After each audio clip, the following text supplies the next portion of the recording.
হযরত ওমর রাদিয়াল্লাহু তাআলা আনহু যখন দুনিয়া থেকে বিদায় নিয়ে গেছেন, তাকে যখন গোসল করাইতেছিলেন, গোসল করানোর সময় তাকে যারা গোসল করাইতেছে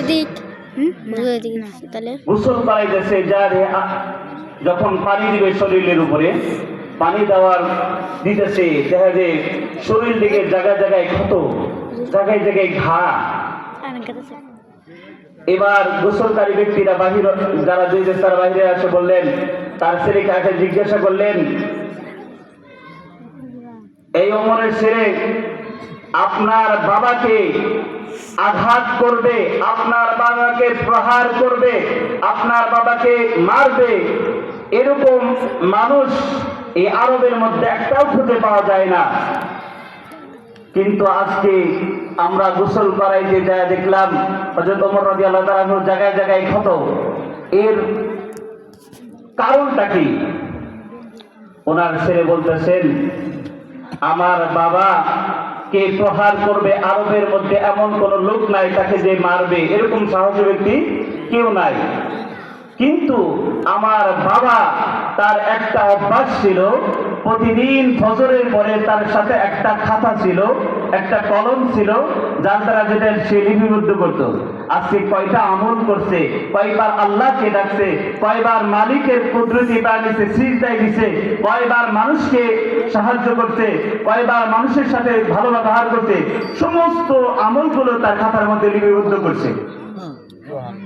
পরের দিন আবার করছে, লিপিবদ্ধ করতেছে, যে আগের দিনের চাইতে যদি পরের দিন একটু আমল কম হইতো, তখন তিনি নিজেই নিজেকে আঘাত করতেন। হে ওমর, তুই আজকে কেন আমল কম করলি? তাকে নিজেই নিজেকে ধিক্কা দিয়ে নিজেই নিজেকে আঘাত করতেন। আর বলতেন, তুই আজকে কেন আমল কম করলি? আজকে একবার সুবহানাল্লাহ কম পড়লি? আজকে কেন 2 রাকাত নামাজ কম পড়লি? নিজেই নিজেকে জিজ্ঞাসা করতেন।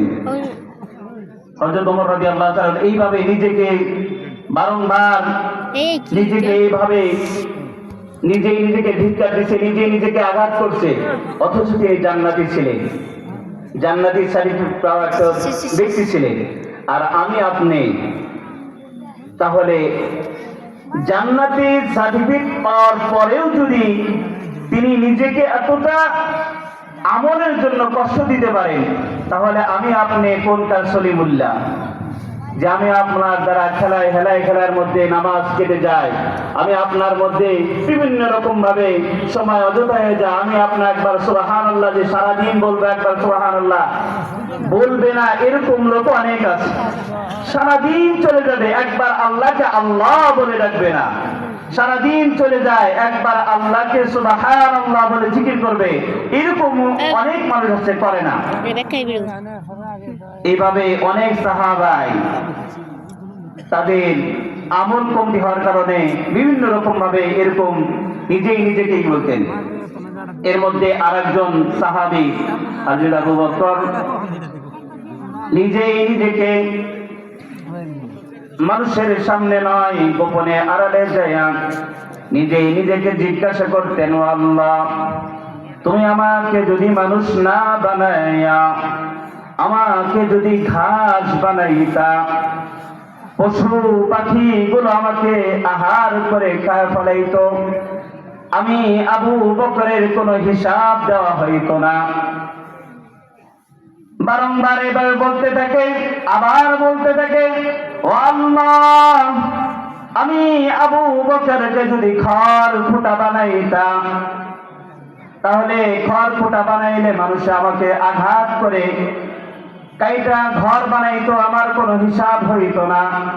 এরকম ভাবে বারংবার বলতে থাকে, আর নিজেকে ধিক্কার দিতে থাকে, আল্লাহ আমাকে মানুষ না বানাইয়া পশু বানাইতা, কোনো হিসাব দেওয়া হইতো না। একজন জান্নাতি সার্টিফিকেট পাওয়া যদি এরকম বারংবার কাঁদতে থাকে আর বলতে থাকে, আমার আপনার কিভাবে কি করা দরকার, একটু আজকের এই মাহফিল থেকে শুধু আমরা শুনবো না, আমরা বাড়িতে কি নিয়ে যাব, আমরা এই চিন্তা ভাবনা থাকবো। আজকের থেকে আমাদের জীবনের জন্য একটা রুটিন করে নেব যে হযরত ওমর রাদিয়াল্লাহু তাআলা আনহুর মতো আমরা একটা লিপিবদ্ধ করে দেব। আজকের দিনে কয়বার সুবহানাল্লাহ বললাম, কয়বার আলহামদুলিল্লাহ বললাম, কয়বার আল্লাহু আকবার বললাম, এরকম ভাবে আমার জীবনের জন্য একটা লিস্ট করে নিব।